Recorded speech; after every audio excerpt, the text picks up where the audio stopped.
नमस्कार विद्यार्थी मित्रांनो. आज आपण BA भाग 2 सेमिस्टर 4 साठी काही संभाव्य प्रश्न बघणार आहोत. या आधारे आपल्याला तो पोर्शन किती समजला, कशा पद्धतीने आपली तयारी झाली याविषयी याच्यातून आपल्याला माहिती मिळेल. आणि जे अत्यंत महत्त्वाचे काही प्रश्न असतात ते प्रश्न आपण इथे घेतो आहोत. सुरू करूया. BA भाग 2 सेमिस्टर 4 विषय इतिहास. पहिला प्रश्न असा राहू शकतो, वास्को दी गामा या वर्षी भारतामध्ये आला होता. तर तो आला होता एप्रिल 1498 मध्ये तो भारतामध्ये आला होता. म्हणजे वास्को दी गामा जेव्हा पोर्तुगालवरून निघाला तेव्हा त्याने दक्षिण आफ्रिकेचं जे टोक आहे केप ऑफ गुड होप याला वळसा घालून भारतामध्ये त्याने प्रवेश केला होता. तो 1498 मध्ये केला होता. म्हणून आपण हा प्रश्न घेतला, वास्को दी गामा या वर्षी भारतात आला. तर तो एप्रिल 1498 मध्ये भारतामध्ये आला होता. सर्वात प्रथम कोणत्या राजाने पोर्तुगीजांना सवलती दिल्या? हे का सर्वात प्रथम. मग सर्वात प्रथम ज्याने सवलती दिल्या तो होता राजा झामोरीन. राजा झामोरीनने सर्वात प्रथम सवलती दिलेल्या दिसून येतात.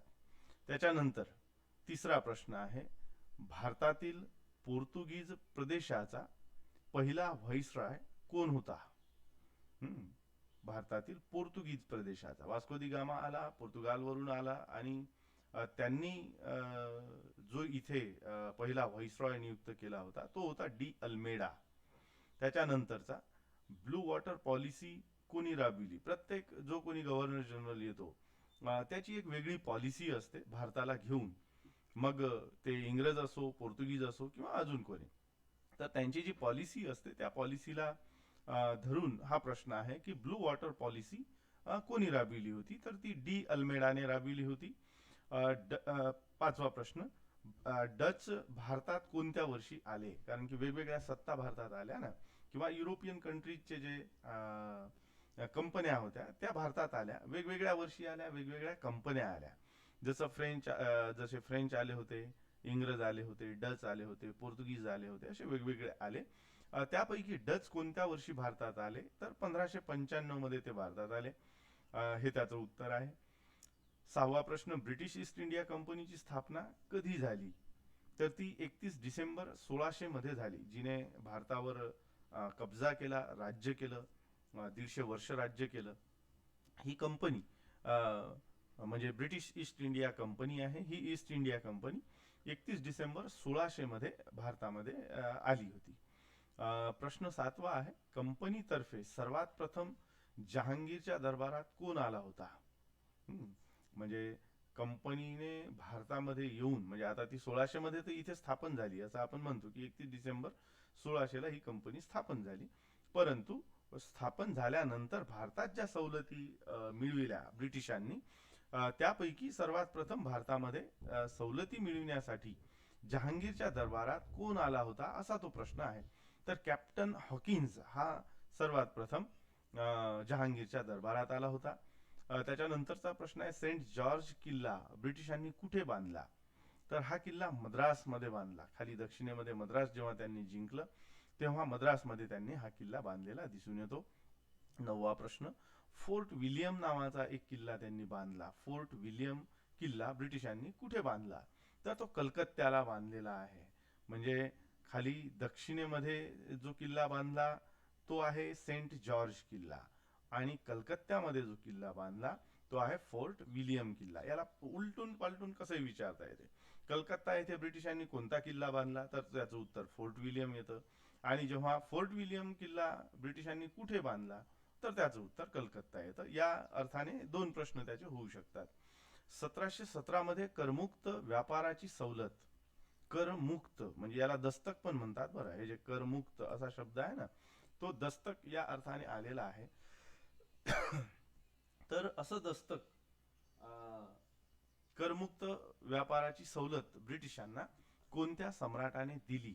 तर अशी 1717 मध्ये जी सवलत देण्यात आली होती ती फर्रुख सियर या सम्राटाने दिलेली होती. फर्रुख सियरने करमुक्त व्यापार म्हणजे ब्रिटिशांकडून कुठलाही टॅक्स न घेता व्यापार करण्याची परवानगी ब्रिटिशांना दिलेली होती. अशा पद्धतीची ही सवलत 1717 मध्ये फर्रुख सियरने दिली होती. 11वा प्रश्न, भारतात सर्वात शेवटी कोणती युरोपीय सत्ता आली? कारण की आत्ताच मी म्हटल्याप्रमाणे की वेगवेगळ्या सत्ता भारतामध्ये आल्या. जसं पोर्तुगीज सर्वात प्रथम आले, म्हणून प्रथम सत्ता पोर्तुगीज. तर सर्वात शेवटी कोण आले? तर फ्रेंच हे सगळ्यात शेवटी आले. भारतामध्ये येणारे फ्रेंच होते जे सगळ्यात शेवटी आले आणि त्यांची कॉम्पिटिशन ब्रिटिशांसोबत होती. 12वा प्रश्न, प्रथम कर्नाटक युद्ध कोणत्या काळात लढल्या गेले? 3 कर्नाटक युद्ध लढल्या गेलेत. त्यापैकी प्रथम हे 1743 ते 1748 या दरम्यान लढल्या गेले. कोणाच्या दरम्यान लढल्या गेले? तर फ्रेंच आणि इंग्रज यांच्या आपसातील वर्चस्वासाठी हे लढल्या गेलं होतं 1746 ते 1748. द्वितीय कर्नाटक युद्ध कोणत्या काळात लढल्या गेले? तर 1748 ते 1754. इथेही तेच आहे, म्हणजे भारतीय सत्ताधीशांना हाती घेऊन ब्रिटिश आणि फ्रेंच हे आपसामध्ये युद्ध करताना दिसतात या लढायांमध्ये. 14वा प्रश्न, तृतीय कर्नाटक युद्धात कोणती लढाई सर्वात महत्वाची ठरली? तर सगळ्यात शेवटची लढाई वांदी वॉशची लढाई आहे. जी वांदी वॉशची लढाई झाली आणि दक्षिण भारतातील युद्ध जवळजवळ संपले, म्हणजे तृतीय कर्नाटक युद्धाने ते संपले आणि दक्षिण भारतामध्ये ब्रिटिशांची सत्ता ही आता रुजू झाली असं म्हणता येईल वांदी वॉशच्या लढाईने. कारण की फ्रेंचांचं वर्चस्व तिथलं पूर्णपणे संपलं आणि सगळी सत्ता ब्रिटिशांच्या हाती आलेली इथे दिसून येते. 15वा प्रश्न आहे, प्लासीची लढाई कोणत्या वर्षी लढल्या गेली? 1757 मध्ये लढल्या गेली.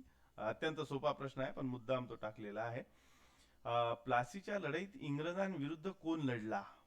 म्हणजे कोणाकोणा दरम्यान झाली, म्हणजे इंग्रज विरुद्ध सिराज उद्दौला असं हे युद्ध झालं होतं. प्लासीची लढाई 1757 मध्ये झाली आणि प्लासीच्या लढाईनेच भारतामध्ये ब्रिटिश सत्तेचा पाया घातला गेला असाही प्रश्न राहू शकतो. कोणत्या लढाईने ब्रिटिश सत्तेचा पाया बंगालमध्ये घातला गेला असाही प्रश्न राहू शकतो. तर त्याचं उत्तर प्लासीची लढाई राहील.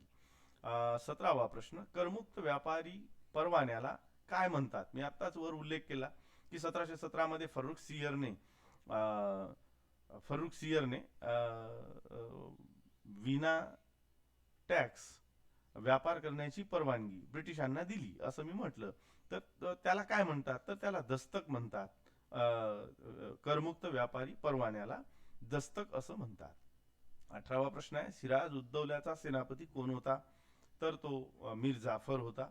त्याच्यानंतर अंधार कोठडीची घटना, ज्याला ब्लॅक हॉल ट्रॅजेडी असं म्हणतात, ती कुठे घडली? अंधार कोठडीची घटना तर ती कलकत्त्यामध्ये घडली. सिराज उद्दौल्यानेच ब्रिटिशांना पकडून एका छोट्या खोलीमध्ये डांबून ठेवलं होतं. त्यालाच अंधार कोठडीची घटना असं म्हणतात. तुम्ही प्लासीची लढाई जर तिकडे आपल्या अपलोड केलेल्या व्हिडिओमध्ये बघाल तर हे सगळं तुमच्या लक्षात येईल. 20वा प्रश्न, प्लासीच्या लढाईत इंग्रजांचे सेनापती कोण होते किंवा ब्रिटिशांकडून कोण लढलं प्लासीची लढाई? ॲडमिरल वॉटसन व रॉबर्ट क्लाइव्ह हे लढले होते त्या सिराज उद्दौलाच्या विरोधात. यांच्यामध्ये ती लढाई झाली होती. म्हणजे ॲडमिरल वॉटसन आणि रॉबर्ट क्लाइव्ह विरोधात सिराज उद्दौला अशी ती लढाई होती. सिराज उद्दौल्यानंतर नवाबपदी कोण आला? तर त्याचं उत्तर आहे मीर जाफर. हा त्याचा सेनापती होता आणि मीर जाफरने ब्रिटिशांसोबत हात मिळवणी केली होती आणि म्हणून मीर जाफर हा सत्तेमध्ये आला होता.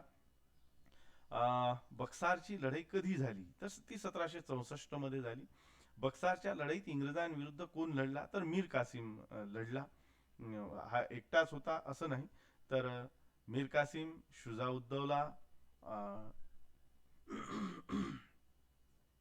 इथे ते ऍड करायला पाहिजे, मी ते करून घेतो एका मिनिटात. बक्सारच्या लढाईत इंग्रजांविरुद्ध कोण लढला? तर मीर कासिम, शुजाउद्दौला,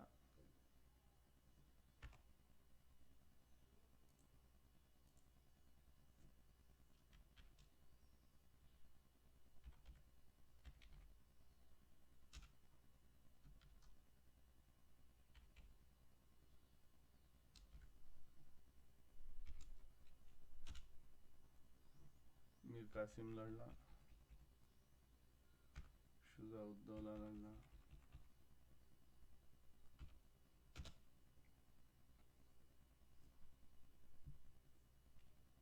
आणि शाह आलम लढला.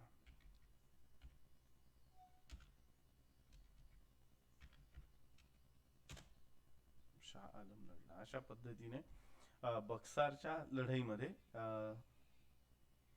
जे भारतीय सत्ताधीश होते ते लढले आणि त्यांच्या विरोधात इंग्रज, अशा पद्धतीची लढाई झाली. याला बक्सारची लढाई म्हणतात. तैनाती फौज पद्धती कोणत्या गव्हर्नर जनरलने सुरू केली होती? तर त्याचं उत्तर आहे लॉर्ड रिचर्ड वेलस्ली याने तैनाती फौज भारतामध्ये सुरू केली होती. म्हणजे पहिला रिचर्ड वेलस्लीच आहे असं नाही म्हणतायत, म्हणजे त्याचा तो जनक आहे असं नाही म्हणतायत, परंतु त्याने त्याला नीटनेटकी व्यवस्था लावून भारतामध्ये त्याने सुरू केली होती. म्हणून तैनाती फौज पद्धती ही governor general Lord Richard Wellesley यानेच ते सुरू केली होती. सर्वात प्रथम तैनाती फौज कोणी स्वीकारली? म्हणजे देशी राजे जे होते, भारतीय राजे, त्यापैकी कोणी स्वीकारली? तर ते निजामने स्वीकारली होती. तैनाती फौज स्वीकारणारा अवधचा नवाब कोण होता? तर तो होता सादत उद्दौला याने तैनाती फौज स्वीकारली होती. खालसा धोरण कोणी राबविले? म्हणजे विलिनीकरणाचं जे तत्व होतं ते. खालसा धोरण कोणी राबविले? तर लॉर्ड डलहौसी याने खालसा धोरण राबविलं होतं. 1848 मध्ये दत्तक विधान नामंजूर करून कोणते राज्य खालसा केल्या गेले? 1848 मध्ये तर साताऱ्याचं राज्य खालसा केल्या गेलं 1848 मध्ये दत्तक विधान नामंजूर करून. म्हणजे एखाद्या राजाने, म्हणजे साताऱ्याच्या छत्रपतीने स्वतःला मुलगा नसल्यामुळे, औरस वारस नसल्यामुळे दत्तक घेतलेलं होतं आणि ते दत्तक आता मंजूर करायचं की नाही हे गव्हर्नर जनरल ठरवत होता. आणि त्यामुळे 1848 मध्ये लॉर्ड डलहौसीने हे जे दत्तक विधान होतं ते नामंजूर केलं आणि साताऱ्याचं राज्य खालसा केलं होतं. त्याच्यावर हा प्रश्न आहे. 29वा प्रश्न, तैनाती फौजेच्या खर्चाच्या मोबदल्यात निजामकडून कोणता प्रदेश घेण्यात आला? वऱ्हाड, जिथे आज आपण बसलो आहोत ते ठिकाण म्हणजे वऱ्हाड, आणि हा वऱ्हाडचा प्रदेश तैनाती फौजेच्या खर्चाच्या मोबदल्यात निजामकडून तो घेण्यात आला होता. तो हाच तो प्रदेश. शासन व्यवस्था विस्कळीत आहे असा ठपका ठेवून कोणते राज्य डलहौसीने खालसा केले होते किंवा करण्यात आले? तर ते राज्य अवधचं राज्य आहे, लखनौचं राज्य, जे खालसा करण्यात आलं होतं. 31वा प्रश्न, अवधचे राज्य खालसा केले तेव्हा नवाब कोण होता? अवधचा नवाब वाजिद अली शाह हा त्यावेळेला होता असं म्हणता येईल. त्यानंतर 32वा प्रश्न, इंग्रजांनी कोणत्या सम्राटाची सम्राट ही पदवी काढून घेतली? ती 1856 मध्ये काढून घेण्यात आली होती. सम्राट बहादूर शाह जफर याची ही पदवी ब्रिटिशांनी काढून घेतलेली होती. त्यानंतर बाजीराव द्वितीयने कोणास दत्तक घेतले होते? त्याचं नाव काय? या अर्थाने तो प्रश्न आहे. त्याचं नाव होतं धोंडोपंत उर्फ नानासाहेब पेशवा. ठीक आहे, याला त्याने दत्तक घेतलेलं होतं. 34वा प्रश्न आहे, राणी लक्ष्मीबाई यांनी कोणास दत्तक घेतले होते? कारण की यांनी दत्तक घेतलेले होते ना, दत्तक विधान यांचं नामंजूर जरी झालं तरी हे राजे रजवाडे जे होते, ज्यांना औरस पुत्र नव्हते, त्यांनी हे मुलं दत्तक घेतले होते. त्यापैकी राणी लक्ष्मीबाईने दामोदर नावाच्या मुलाला दत्तक घेतलं होतं. कायमधारा ही जमीन महसूल पद्धती केव्हा सुरू करण्यात आली? तर ती 1793 मध्ये सुरू करण्यात आली. लॉर्ड कॉर्नवॉलिसने ते सुरू केली होती. 35वा प्रश्न, कायमधारा ही जमीन महसूल पद्धती केव्हा सुरू करण्यात आली? तर 1793 मध्ये करण्यात आली. कायमधारा ही जमीन महसूल पद्धती कोणी सुरू केली? तर ती लॉर्ड कॉर्नवॉलिसने सुरू केली. आत्ताच म्हटल्याप्रमाणे. रयतवारी पद्धती कोणी सुरू केली? कारण की या वेगवेगळ्या पद्धती आहेत ना, रयतवारी पद्धती, महालवारी पद्धती, कायमधारा पद्धती, त्यापैकी रयतवारी पद्धती कोणी सुरू केली? तर कॅप्टन अलेक्झांडर रीड व थॉमस मनरो यांनी दक्षिण भारतामध्ये सुरू केलेली होती. टाटा आयर्न अँड स्टील कंपनीची स्थापना केव्हा झाली? जे आज तुम्हाला टाटा दिसते ना, मोठी कंपनी, त्याची जी स्थापना आहे ती ब्रिटिशांच्या कालखंडात 1911 मध्ये टाटा आयर्न अँड स्टील कंपनीची स्थापना 1911 मध्ये झाली. नीलदर्पण हे नाटक कोणी लिहिले? दीनबंधू मित्र, हे बंगालमधले दीनबंधू मित्र यांनी नीलदर्पण हे नाटक लिहिलेलं होतं, जे भारतीयांना जाग करण्यासाठीच प्रातिनिधिक असं नाटक त्यांनी लिहिलं. निळीचे जे उत्पादक होते त्या शेतकऱ्यांवर आधारित असलेलं हे नाटक आहे. 40वा प्रश्न, द्रव्यापहरणाचा सिद्धांत कोणी मांडला? द्रव्यापहरणाचा सिद्धांत यालाच आर्थिक निस्सारण असं सुद्धा म्हणतात. आर्थिक निस्सारणाचा सिद्धांत कोणी मांडला हाही प्रश्न हाच आहे. द्रव्यापहरणाचा सिद्धांत कोणी मांडला तोही प्रश्न म्हणजे हाच आहे. याचं उत्तर दादाभाई नौरोजी यांनी द्रव्यापहरणाचा सिद्धांत मांडला. इंग्रजी शिक्षण कोणत्या गव्हर्नर जनरलच्या काळात सुरू झाले? तर ते लॉर्ड विल्यम बेंटिंक याच्या काळात सुरू झाले. इंग्रजी शिक्षण कोणत्या गव्हर्नर जनरलच्या, इथे गव्हर्नर जनरल विचारलेलं असल्यामुळे लॉर्ड विल्यम बेंटिक हे त्याचं उत्तर आहे. खालच्या प्रश्नामध्ये भारतीयांना इंग्रजी पद्धतीचे शिक्षण देण्याची सूचना कोणी केली? तर तो होता लॉर्ड मेकॉले. लॉर्ड मेकॉलेने अशी सूचना केली किंवा असा अहवाल दिला आणि विल्यम बेंटिंकच्या काळात ती लागू करण्यात आली. असे हे दोन्ही प्रश्न आहेत. सतीबंदी कायदा कोणी केला? तर लॉर्ड विल्यम बेंटिंकने केला. वेदांकडे परत चला हा संदेश कोणी दिला? स्वामी दयानंद सरस्वती यांनी तो दिला होता. सत्यार्थ प्रकाश हा ग्रंथ कोणी लिहिला? तर तो स्वामी दयानंद सरस्वती यांनी लिहिला. रामकृष्ण मिशन ही संघटना कोणी स्थापन केली? रामकृष्ण मिशन ही संघटना स्वामी विवेकानंद यांनी ती स्थापन केली होती. थॉट्स ऑन पाकिस्तान हा ग्रंथ कोणी लिहिला? तर डॉक्टर बाबासाहेब आंबेडकर यांनी थॉट्स ऑन पाकिस्तान नावाचा ग्रंथ लिहिला. नदी जोड प्रकल्पाचा प्रस्ताव सर्वात प्रथम कोणी मांडला? तर तो डॉक्टर बाबासाहेब आंबेडकर यांनी मांडला होता की नद्या सगळ्या जोडल्या गेल्या पाहिजे अशा पद्धतीचा हा प्रश्न आहे. हिंदू कोड बिल कशाशी संबंधित आहे? तर हे जे कोड बिल आहे, हिंदू कोड बिल, हे स्त्रियांच्या प्रश्नाशी रिलेटेड असलेला हा कोड बिल आहे. कायदे करताना जो मांडला गेलेला कोड बिल आहे, हिंदू कोड बिल म्हणून ते ओळखलं जातं. ते स्त्रियांच्या प्रश्नाशी संबंधित आहे. ब्राह्मो समाजाची स्थापना कोणी केली? तर ब्राह्मो समाजाची स्थापना राजा राम मोहन रॉय यांनी ती केलेली आहे. रुपयाचा प्रश्न हा ग्रंथ कोणी लिहिला? तर डॉक्टर बाबासाहेब आंबेडकर यांनी हा ग्रंथ लिहिला. आर्य समाजाची स्थापना कोणी केली? स्वामी दयानंद सरस्वती यांनी आर्य समाजाची स्थापना केली. स्वामी विवेकानंदांचा मृत्यू केव्हा झाला? तर 4 जुलै 1902 रोजी स्वामी विवेकानंदांचा मृत्यू झाला. महालवारी पद्धती कोणी सुरू केली? तर होल्ट मॅकेंजी याने महालवारी पद्धती सुरू केली. जसे वर रयतवारी आणि कायमधारा पद्धती बघितली, तशी तिसरी पद्धती म्हणजे महालवारी पद्धती, तर ही होल्ट मॅकेंजी याने ती सुरू केलेली होती. डिस्कवरी ऑफ इंडिया हा ग्रंथ कोणी लिहिला? तर पंडित जवाहरलाल नेहरू यांनी तो लिहिला. भारत एक खोज नावाची सिरियल जी टीव्हीवर येते ती डिस्कवरी ऑफ इंडिया या ग्रंथावर आधारित असलेली आहे आणि ती पंडित जवाहरलाल नेहरूंनी हा ग्रंथ लिहिलेला आहे. भारतीय राष्ट्रीय काँग्रेसची स्थापना केव्हा झाली? तर ते 1885 मध्ये झाली. जी काँग्रेस आजही आपल्याला दिसते भारतीय राजकारणामध्ये, ती काँग्रेस 1885 मध्ये स्थापन झाली. रुरकी येथे इंजिनिअरिंग कॉलेज कोणी सुरू केले? तर लॉर्ड डलहौसी याने इंजिनिअरिंग कॉलेज रुरकीचं जे होतं ते सुरू केलेलं आहे. चार्ल्स वूडने आपल्या शिफारसी केव्हा सादर केल्या? त्याला वूडचा खलिता असं पण म्हणतात. तो 1854 मध्ये त्याने आपल्या शिफारशी सादर केल्या, ज्या शिक्षणाच्या संदर्भात असलेल्या शिफारशी आहेत. हंटर कमिशन सुद्धा शिक्षणाशी रिलेटेड आहे. हंटर कमिशनची स्थापना केव्हा झाली? तर या प्रश्नाचं उत्तर आहे 1882 मध्ये हंटर कमिशनची स्थापना झाली. बंगाल हेराल्ड नावाचे जे वृत्तपत्र आहे हे कोणी सुरू केले? तर ते राजाराम मोहन रॉय यांनी ते सुरू केलं होतं. आत्मीय सभेची स्थापना केव्हा झाली? तर 1814 मध्ये आत्मीय सभेची स्थापना झाली. आत्मीय सभेची स्थापना कोणी केली? तर ती राजाराम मोहन रॉय यांनी केलेली दिसून येते. 63वा प्रश्न आहे, हिंदू कॉलेजची स्थापना कोणी केली? तर ती राजाराम मोहन रॉय यांनी केली. राजाराम मोहन रॉय यांनी हिंदू कॉलेजची स्थापना केव्हा केली? त्याच प्रश्नाला आता उलट विचारलेलं आहे. तर ती 1810 मध्ये हिंदू कॉलेजची त्यांनी स्थापना केली. वेदांत कॉलेजची स्थापना कोणी केली? तर ते राजाराम मोहन रॉय यांनीच केली. राजाराम मोहन रॉय यांनी आता त्यालाच उलट केलं की वेदांत कॉलेजची स्थापना केव्हा केली? तर ते 1826 मध्ये केलेली दिसून येते.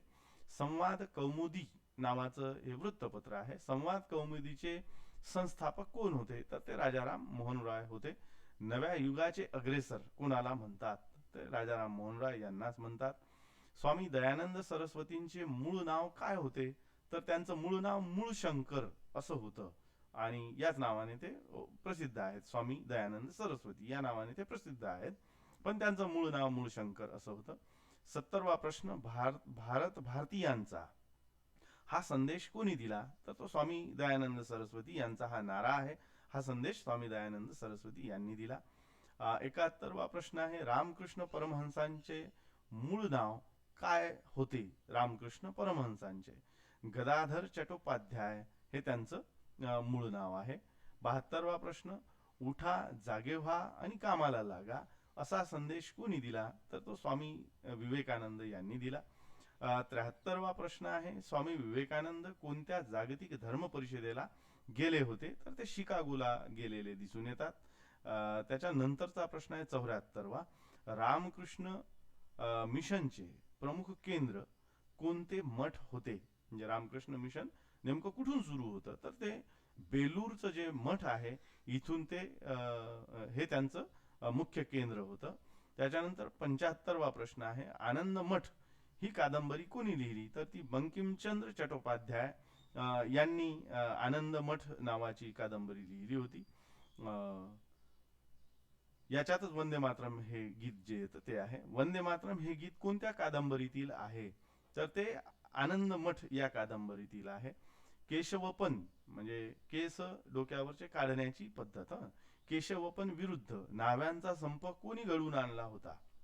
तर तो महात्मा ज्योतिबा फुले यांनी केशवपनाच्या विरोधात नाव्यांचा संप घडवून आणला होता. 1889 मध्ये शारदा सदन ची स्थापना कोणी केली होती? तर ती पंडिता रमाबाई यांनी केलेली होती.